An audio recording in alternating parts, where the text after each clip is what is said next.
Before the opening bell, U.S. indices, they managed to close up on Wednesday with the SP 500 and NASDAQ reaching record highs. Now, U.S. markets, they were lifted by shares in automobiles and components, as well as utilities and the semiconductors and semiconductor equipment sectors. While on the data front, the MBA, that's the Mortgage Banker Association, its mortgage application slipped 2% for the week ended August 28th. Also, ADP, Automatic Data Processing's employment change report that rose to 428,000 in August, also known as private payrolls, while factory orders increased 6.4%, durable goods orders advancing 11.4%, while the Federal Reserve's Beige Book stated that overall economic activity increased modestly amongst most districts but remained well below pre-COVID levels. This all as 93% of S&P 500 constituents traded higher yesterday. Now, after the markets closed, Campbell's Soup gaining ground before hours after posting fourth quarter adjusted and current quarter adjusted EPS forecasts that both beat estimates.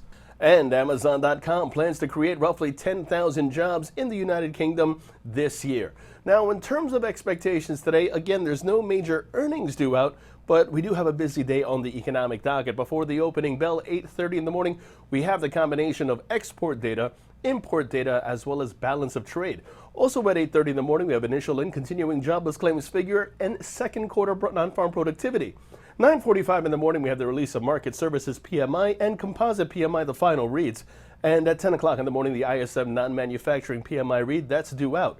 Taking a look now at the markets of the S&P 500, that's where we begin. That looks for 3620, and that's in focus. The relative strength index bullish and calls for further upside. Long positions above 35.55 are favored, with targets at 35.95 and 3620 in extension. The NASDAQ, meanwhile, sees the bias remain bullish, while the Dow Jones intraday, that sees further advance.